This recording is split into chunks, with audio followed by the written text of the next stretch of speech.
Saan nga ba matitikman ang pinakamasarap na bagnet? Let's settle this once and for all. Hello mga B! Ready na ba kayong makipagpataasan ng kolesterol? Intayon! Nandito tayo ngayon sa Bagnet, capital ng Ilocos Sur, ang bayan ng Narvacan. Kasama natin si Sir Mauro Corrales, ang tinaguriang Bagnet King ng probinsya. Sabi ng mga elders, dito daw unang niluto at naimbento ang OG crispy fried pork recipe na ito. Kaya kung may authority pagdating sa bagnet, sila na yun. Hinuhugasan muna nila ang pork belly, tapos papakulan ito sa tulyas na may tubig at mantika para lumambot. Pagkatapos nun, ipapat dry lang at ibabalik ulit sa mainit na mantika hanggang maging golden brown ito. 3 oras daw ang proseso, kaya grabe. Bantay sarado talaga para hindi masunog yung karne. Pwede na siyang kainin pero di pa tapos ang proseso. Kasi wala pa yung malachicharon na lutong na hinahanap-hanap natin. Bubuhusan yung balat ng baboy ng kumukulong mantika hanggang mag-pop yung balat. And ito na nga, ito na ang tunay na Narvacan bagnet. Itsura pa lang, napaka-crunchy na.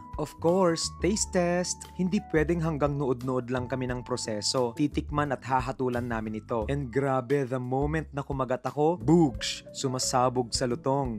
Juicy sa loob, sakto sa alat, at yung balat, parang may sariling attitude. Mapapakain ka talaga. Iyawat yuman ket di day tabuggoong ken kamatis tagkam metakon. Yun lang.